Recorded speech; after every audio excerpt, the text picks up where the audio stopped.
Donc nous sommes de retour et puisque nous avons déjà dépassé 19 heures, donc nous ouvrons notre table ronde et autour de laquelle nous allons discuter d'une apiculture durable et du bien-être des abeilles. Nous avons nos invités ici, in situ, et nous allons nous connecter avec nos invités en ligne. Donc, pour ne plus prendre votre temps, on va passer aux questions. Une première question qui résulte de notre première intervention, mais nous voulons continuer de parler de ce sujet qui est très important, même essentiel pour l'apiculture. Donc, le bien-être des abeilles qui peut être défini en tant qu'une santé physique correcte, en harmonie des espèces vivantes dans un environnement naturel qui fournit tous les besoins de ces insectes, leur permet l'accès au mielé, à l'eau et à l'espace vital, ainsi que la protection contre les conditions climatiques défavorables.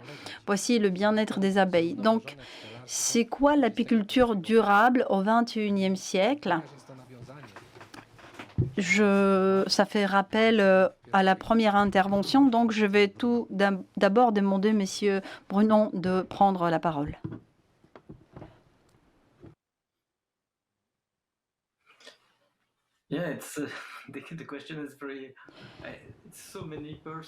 Oui, cette question est très pertinente. Nous sommes très nombreux, donc je ne vais pas prendre beaucoup de temps. Il s'agit en particulier de l'habitat des abeilles. Je pense que cet habitat doit ressembler plus à l'habitat naturel. Donc nos ruchers doivent être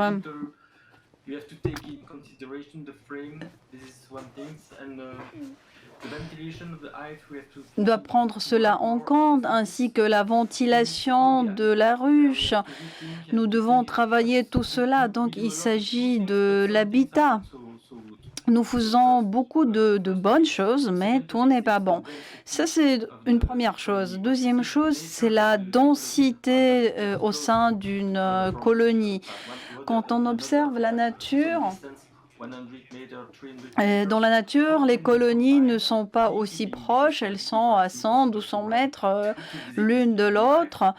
Les apiculteurs ne peuvent pas respecter cette distance-là, mais il faut trouver une solution pour que les abeilles puissent s'éviter ou éviter de se rendre des visites, entre guillemets. La dernière intervention nous a bien informé de ce que cela peut provoquer, quel danger cela peut provoquer. Et pour finir, c'est le nourrissement.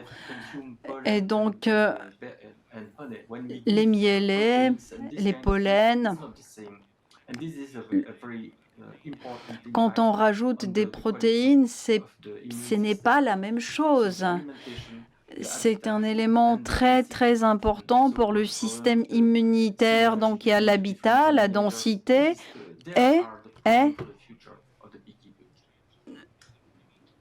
tout ce qui concerne les distances entre des différents pollinisateurs. Donc, je pense que je vais m'arrêter là.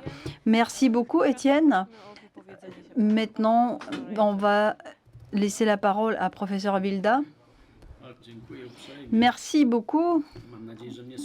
J'espère que vous m'entendez bien. J'avais un petit problème pour m'y rendre. Oui, on vous entend très bien, monsieur. Oui, donc l'apiculture durable ou l'élevage des abeilles, mais je n'utiliserai pas le mot élevage. Je pense que ce mot-là était trop utilisé. Aujourd'hui, on parle de l'utilisation des abeilles, puisque les éleveurs sont très peu nombreux parmi les apiculteurs. Cela est très spécifique. Je pense qu'on ne peut pas définir de règles claires. Nous, pour assurer le bien-être aux abeilles, on recommande à ce que les ruchers ne soient pas trop grands, trop importants. Moi, j'ai des collègues qui sont apiculteurs professionnels. Eux, à un endroit, ils veulent avoir que 5-6 colonies. Mais je connais des endroits où il y a 200 ou 300 familles. Et cela ne veut pas dire qu'elles s'en sortent mal. Étienne a parlé dans sa présentation de la chasse au miel, que ce que les abeilles avaient dans leur rucher de l'époque, c'était de l'idéal, ce qu'on appelle aujourd'hui le bien-être. Mais moi, je poserais la question différente. Est-ce que aujourd'hui, revenir à la chasse au miel, ça a du sens? Ce sont des choses qu'on ne peut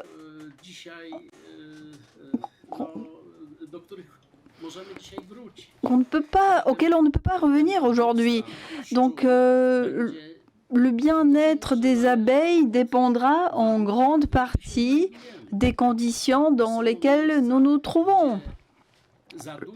Il y a des endroits où, au sein d'un rucher, 10 ruches sera un nombre trop important parce que les mielés sont très peu nombreux, mais il y a des endroits où on peut avoir une densité des colonies beaucoup plus importante.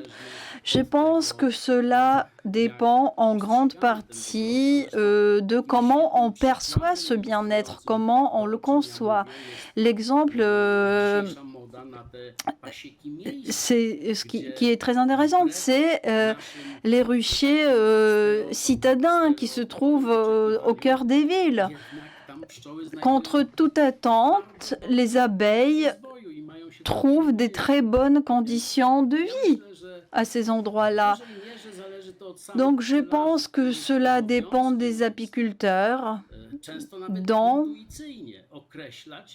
le devoir est de définir, mais même avec leur intuition, de sentir si les abeilles se sentent bien à l'endroit donné ou pas. Si ce n'est pas le cas, il faut trouver un autre endroit pour installer son rucher. Merci, monsieur le professeur Lotta. Est-ce que tu souhaiterais rajouter 2 ou 3 mots à ce qui vient d'être dit? Non. Lotta dit qu'elle n'a rien à rajouter. Tomek?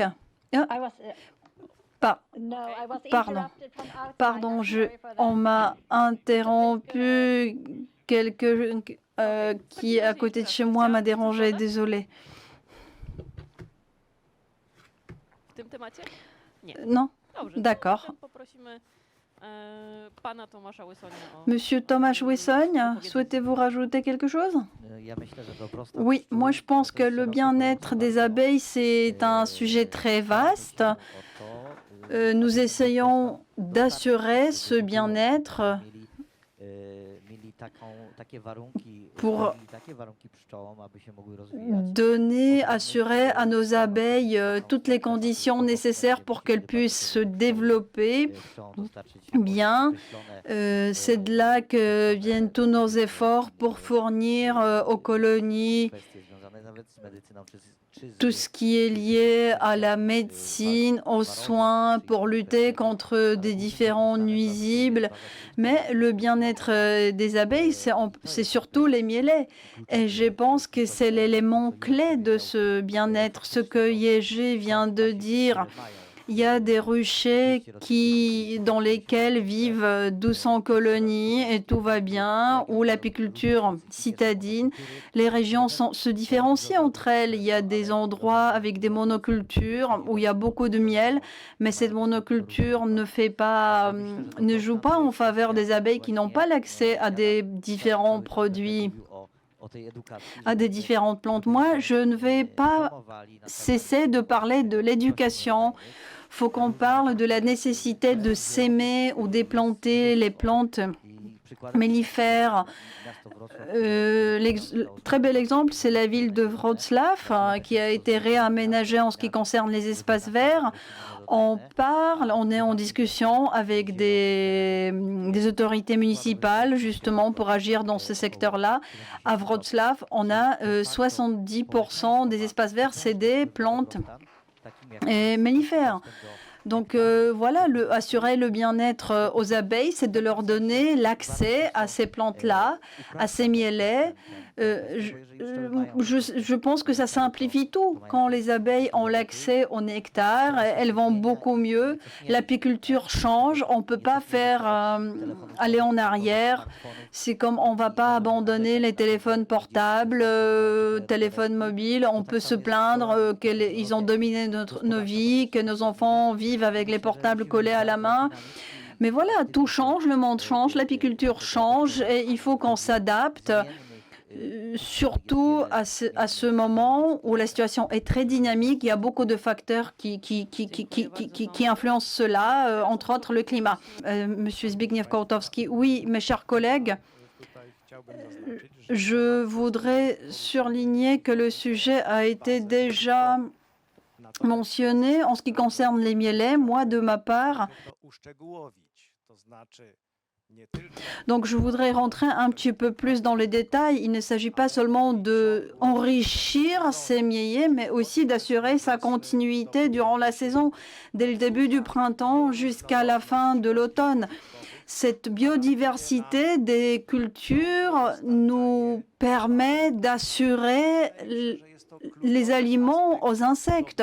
Je pense que c'est l'aspect principal du bien-être des abeilles mellifères, mais aussi des abeilles sauvages. Donc, quand on parle du bien-être, il faut aussi faire attention à la densité des abeilles sur une surface donnée. Dans ce cas-là, il s'agit d'1 km². Dans les cas où nous avons affaire à beaucoup de colonies, il faut que les miellets soient beaucoup plus riches, beaucoup plus abondants, beaucoup plus nombreux. Là où ces colonies sont moins importantes, ces miellets peuvent être un peu moins riches, mais la règle générale est que plus de miellets nous proposons aux insectes, mieux nous assurons leur bien-être et le bien-être aussi des apiculteurs. Il s'agit aussi de la rentabilité. Donc, je pense que c'est tout. C'est sur cela que je voulais attirer mon attention. Merci, professeur, pour votre intervention.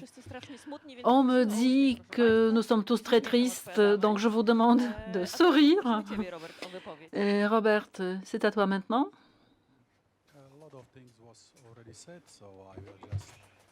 Beaucoup de choses ont déjà été dites. Je vais essayer donc de conclure, de résumer tout ce que nous avons dit. Il me semble que l'apiculture durable du XXIe siècle doit s'adapter à 4 bases. L'environnement, y compris la promotion de la biodiversité et de systèmes agricoles qui sont conviviaux pour les abeilles. Deuxième base, nécessité d'améliorer les gènes des abeilles. Il faut se concentrer sur l'utilisation des types d'abeilles locales. Et concernant les pratiques d'apicoles, il faut les modifier pour qu'elles concernent également les questions d'une densité trop importante de colonies. Il me semble qu'il est nécessaire de mieux éduquer et de fournir des services de conseil pour que parce que la situation change très rapidement et il faut en parler aux professionnels. Oui, en effet, je trouve que l'éducation est cruciale pour que nos abeilles se portent mieux. Maintenant, je demande à la professeure Minkowska de prendre la parole. Merci. Je tiens à attirer votre attention sur les sous-espèces d'abeilles que nous introduisons dans nos ruchers. Ces derniers temps, nous avons des importations incontrôlées des reines qui viennent de l'étranger. Cela cause ensuite des problèmes car ces reines, ces abeilles ne sont pas adaptées à nos conditions. Donc, ces importations incontrôlées qui ont lieu en Pologne, on importe des reines de la péninsule ibérique, de l'Afrique même. Cela fait courir un danger à nos abeilles. On risque d'une invasion des pathogènes. Par exemple, c'est la varose qui a été diffusée suite à des importations illégales. Donc, il est très important d'éduquer, de sensibiliser tous les apiculteurs sur la nécessité de ne pas acheter des reines des sources non contrôlées. Nous avons de nombreux éleveurs en Pologne utilisant leur matériel, leur mère. Ne croyons pas aux annonces ou à des publicités qui nous disent que l'on importe des reines qui feront leurs preuves dans nos conditions. C'est une menace tant pour les reines importées que pour les nôtres. Il s'agit d'une question très importante. Merci beaucoup. On continue de sourire. Mes deux mots. Les apiculteurs disent souvent qu'il n'y a pas de traitement contre la varose et ils voudraient qu'il y en ait plus, ou qu'il y en ait. Moi, pour ma part, je trouve que le bien-être des abeilles ne pourra être atteint si on rajoute des produits chimiques, des nouveaux traitements. Il faut également penser au produit final et à la santé du consommateur. Donc, le bien-être général dépend plutôt de la réduction des produits chimiques que nous utilisons, que nous administrons aux abeilles. Merci. Et je veux dire encore quelque chose, car je me demande si introduire dans les ruchers nos propres idées, parfois des idées un peu étranges, ne conduit pas à des problèmes que nous rencontrons par la suite. Quelqu'un a une idée, selon lui, géniale. Il essaye de l'appliquer dans son rucher et au lieu d'utiliser des solutions raisonnables, après avoir observé comment fonctionnent les insectes, il utilise des idées nouvelles sans les avoir vérifiées. Et cela impacte le bien-être des colonies d'abeilles. Passons maintenant à la question suivante. Pouvons-nous considérer que l'apiculture durable... un moment.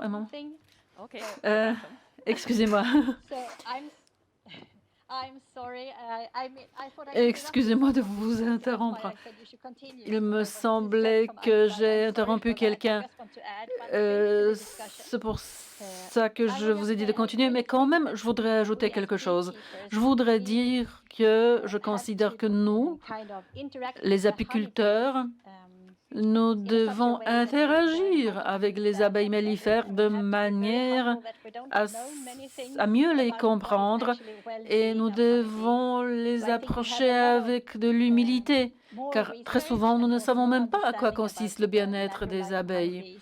Nous devons donc faire plus de recherches pour mieux comprendre à quoi consiste le bien-être des abeilles. C'est une question essentielle pour l'apiculture. Car dès que nous appliquons de nouvelles méthodes de traitement, cela impacte le bien-être des abeilles. C'est pourquoi nous avons besoin des connaissances, de savoir-faire d'apiculteurs. Et c'est cela qui sera crucial pour l'avenir des abeilles. Vous avez mentionné notre paysage, notre environnement. Cela a beaucoup d'importance, car nous, les apiculteurs, nous décidons où poser notre rucher. Nous devons donc être conscients comment évolue l'environnement en question et comment se présente la situation concernant les mielés. Comme vous venez de dire, lorsque nous achetons ou produisons de nouvelles colonies d'abeilles, nous devons bien réfléchir de quelle abeille il s'agit. S'agit-il d'abeilles qui sont les mieux adaptées à notre environnement? Nous devons bien faire attention à la vitalité des abeilles, à leurs gènes. Nous devons sélectionner les familles qui sont résistantes, mais nous devons également veiller à ce que l'environnement soit bon pour les abeilles. Merci beaucoup pour votre intervention. Nous passons maintenant à la dernière question, car le temps est parti, ça achève. Tout le monde est fatigué. Peut-on dire que l'apiculture durable est un compromis entre les besoins des insectes et les besoins de l'homme? Étienne, souhaites-tu dire quelques mots à ce sujet? J'ai je n'ai pas compris la question. Pouvez-vous la répéter? Peut-on dire que l'apiculture durable est un compromis entre le monde des insectes et les besoins des humains? Yes, I understand the question, but it's Oui, difficult to. je viens de comprendre la question. Il s'agit d'une question qui est difficile. Je n'ai pas de réponse directe à votre question, mais ce que vient de dire Lotte, c'est très juste. Nous devons changer beaucoup de choses et ce sera un compromis. Il nous semble que nous connaissons les abeilles. Les abeilles sont beaucoup plus complexes que ce que nous savons à propos d'elles. Et justement, une approche pleine d'humilité serait judicieuse. Nous, les humains, nous ne sommes pas les rois du monde. L'apiculture durable sera possible lorsque nous comprendrons tout ce qui est important pour notre avenir et tout ce dont ont besoin les abeilles. La société doit changer. Nous parlons des agriculteurs qui utilisent des pesticides, mais nous-mêmes, nous utilisons des pesticides dans nos ruches. Nous devons trouver donc d'autres solutions. Nous devons trouver de meilleures solutions pour notre environnement, pour qu'il soit meilleur pour les abeilles. Il faut donc changer toute la société. Nous pouvons bien sûr continuer la production de miel. Nous pouvons avoir des bénéfices, mais il faut respecter la nature. Il faut observer et copier certains mécanismes de la nature, car tout cela aboutira à notre survie, en fait. Si les abeilles survivent, nous allons pouvoir survivre aussi. Merci pour cette réponse. Je voulais en parler également, mais je n'ai plus besoin d'en parler. Je suis tout à fait d'accord avec toi. Je crois que le professeur Ježeville voudra se prononcer à ce sujet. Oui, moi aussi, je suis d'accord avec mes prédécesseurs. Mesdames et messieurs, c'est vrai, c'est le cas. L'apiculture durable équivaut à un compromis entre les abeilles et les attentes des apiculteurs ou des humains en général. Et nous devons trouver ce compromis. Tant une idée très stricte de la rentabilité de la gestion apicole est incorrecte, car nous ne pouvons plus avoir une apiculture durable. Mais l'inverse est vrai également. Une tentative d'avoir des abeilles résistantes à la varose, ce qu'a initié le professeur sur l'île de Gotland. On ne peut pas dire que c'est de l'apiculture durable. Les abeilles survivaient de manière très difficile. Elles n'étaient pas bonnes à la production. Pour qu'elles survivent, il fallait les nourrir. Et il n'y avait aucune production. Elles ne produisaient pas de miel. Bien sûr, nous souhaitons obtenir des abeilles résistantes à la varose. Et ceci depuis 40 ans. Nous n'avons toujours pas réussi. Mais je suis d'accord avec Étienne qu'il faut tout simplement toujours essayer, qu'il faut changer quelque chose dans notre comportement pour obtenir ce résultat et le faire pas à pas. Nous vivons pour les abeilles, mais nous pouvons vivre grâce aux abeilles. Et on doit trouver un équilibre entre nos attentes et le bien-être des abeilles. Merci beaucoup, professeur. C'était très judicieux ce que vous venez de dire. C'était une remarque précieuse. Quelqu'un a dit qu'il serait fou de répéter toujours les mêmes actions et s'attendre à d'autres résultats. Maintenant, je demande au professeur Kłodowski de prendre la parole. Oui, en effet. Je tiens à attirer votre attention, mesdames et messieurs, sur le fait que si nous parlons du compromis entre les besoins des abeilles et les besoins des humains, il faut bien se rendre compte que les abeilles, c'est surtout la pollinisation. Et l'apiculture et les abeilles est une branche très importante de l'agriculture. Dans le cadre de l'agriculture, nous intensifions la culture pour avoir plus de rendement, une récolte plus grande, et les insectes pollinisateurs peuvent nous y aider. Et l'abeille mellifère la première. Nous devons donc prendre soin de tous les insectes pollinisateurs pour ne pas leur nuire, pour que toutes les pratiques agrotechniques, je parle ici de pesticides, ne nuisent pas aux pollinisateurs. Ici, un compromis est donc important. Nous voulons intensifier l'agriculture, mais nous devons que l'environnement soit sain. Nous voulons avoir des abeilles saines qui réalisent ce service gratuit pour notre écosystème qu'est la pollinisation. Il faut donc prendre en compte cet aspect si l'on parle de compromis. Merci, professeur. Lotte, comme tu es apicultrice et chercheuse, je souhaiterais connaître ton avis à ce sujet.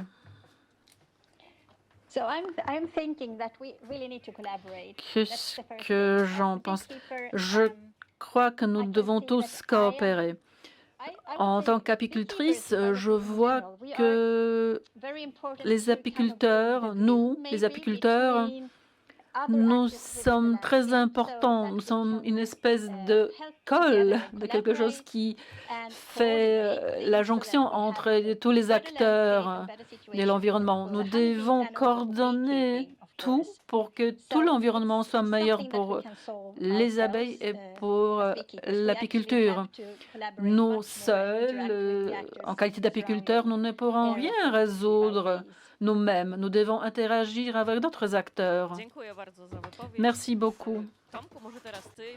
Tomasz, peut-être toi, je sais que tu es impatient de prendre la parole. Oui, oui, oui, oui. Donc, les abeilles, l'apiculteur, ce sont deux mondes et deux questions. L'apiculteur professionnel et l'apiculteur amateur. Amateur qui est passionné par l'apiculture ne se concentre pas sur les revenus. C'est un des aspects et je pense que cet ensemble, ce duo se porte très bien puisque l'approche est très rationnelle. Quand on commence à parler de l'apiculture professionnelle, donc un professionnel vit de son travail, donc faut concentrer sur son travail, il faut qu'il ait des résultats financiers puisqu'il faut qu'il assure qu'il réponde aux besoins de sa famille, qu'il leur fournisse de l'argent, qu'il gagne sa vie. Donc, c'est important. Et au moment où on se concentre uniquement sur les questions pécuniaires, financières, de se dire combien d'argent je vais gagner avec ces colonies-là. Là, on sera plus rationnel si on n'a que cette approche-là. Cette gestion ne sera pas rationnelle et elle ne sera pas bonne pour les abeilles. C'est comme pour tout le business. Les revenus sont très importants dans toutes les sociétés, mais quand l'idée de ces revenus nous empêche d'agir rationnellement, peu importe si ça concerne la gestion des ressources humaines ou nos décisions, on fait des erreurs. C'est pareil pour les apiculteurs. Moi, je ne suis pas un apiculteur professionnel, mais je compare ça à un business. Un business, c'est un business. Il y a un aspect financier, oui, mais il faut le mettre un peu de côté. Mais il faut pas l'oublier. Il faut l'avoir toujours dans notre champ de vision. Mais regardons les abeilles.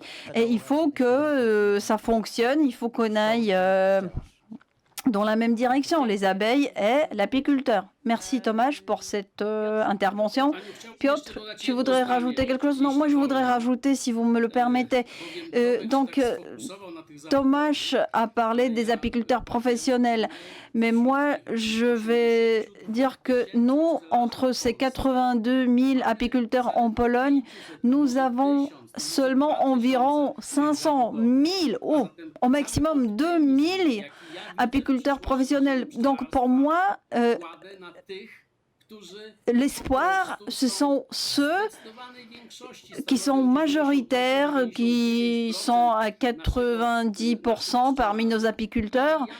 Et je pense que c'est ces personnes-là, dans l'avenir, nous montreront à quoi doit ressembler une apiculture durable. Merci, monsieur le professeur, de cette remarque intéressante.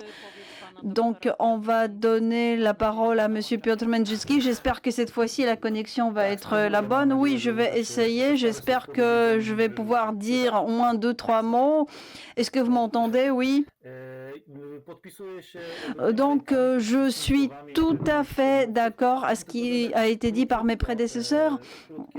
Juste un petit commentaire de ma part, que moi, je ne parlerai pas d'un compromis, parce qu'un compromis, on peut le trouver quand on a deux approches différentes, des intérêts différents. Mais dans ce cas-là, comme vous l'avez déjà dit, notre survie sur cette planète-là dépend en grande partie des abeilles, de toute la famille des abeilles. Donc, il est dans notre intérêt et dans leur intérêt et d'aller dans la même direction. Donc c'est un commentaire juste pour rajouter 2-3 mots à ce qui a déjà été dit. Donc je ne pense pas qu'il faut trouver un compromis. Je parle, quand je dis nous, c'est l'humanité, c'est le genre humain et pas un groupe donné tel que les apiculteurs par exemple. Oui, Piotr, merci beaucoup. Madame Bieńkowska, elle est aussi apicultrice, elle est aussi chercheuse. Je suis sûre qu'elle va nous dire 2-3 mots. Non, j'ai rien à rajouter. Je pense que tout a été dit. Selon moi, tout ce qui a pu être dit. Donc, je suis tout à fait d'accord avec ce qui a été dit, parce que je suis du même avis. Merci, Robert.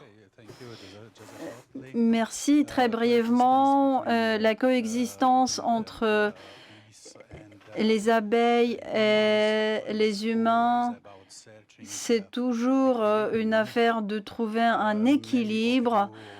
Beaucoup d'entre vous ont sûrement lu les postulats de Tom Seeley.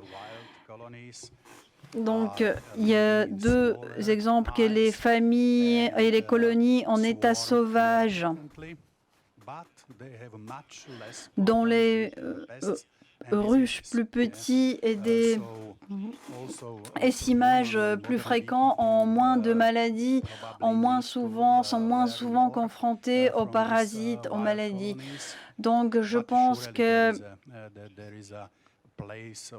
L'apiculture contemporaine doit apprendre aussi en ce qui concerne les pratiques commerciales. J'ai entendu qu'en vue des cultures, nous avons le besoin de pollinisation a augmenté de 300% pendant les 50 dernières années. Donc, si nous, les humains, nous voulons survivre, il faut que nous trouvions, et nous allons trouver la place pour tous les pollinisateurs, non seulement ceux qu'on gère, mais aussi les pollinisateurs sauvages. Et c'est notre intérêt. Il faut que nous agissions dans ce sens-là. Oui, donc moi, je voudrais rajouter mon opinion et mon commentaire. Je pense que notre avenir, notre destin est entre les pattes des abeilles. Est-ce qu'elles vont arriver à prester ces services écosystémiques dont notre bien-être dépend du bien-être des abeilles? Donc nous, en tant qu'humains, en tant qu'apiculteurs, il faut que nous serrons les coudes. Je sais que c'est difficile parfois parce que l'hygiène, les traitements, beaucoup de temps, beaucoup d'attention, beaucoup de travail. Mais si nous ne le faisons pas, cela va se retourner contre nous. Parce que si les abeilles ne seront pas contentes, nous non plus, nous ne serons pas contents. Donc moi aussi, quelques mots. Je me demande si peut-être par hasard, en essayant d'améliorer la nature, aussi bien en ce qui concerne l'agriculture que d'autres domaines, nous ne sommes pas arrivés face à un mur et c'est peut-être le moment de faire une réflexion, de se poser la question, de trouver une méthode, une façon pour que cette nature puisse refonctionner, parce qu'on voit bien que certaines méthodes inventées ne font pas leurs preuves et le résultat est inverse de celui attendu ou espéré.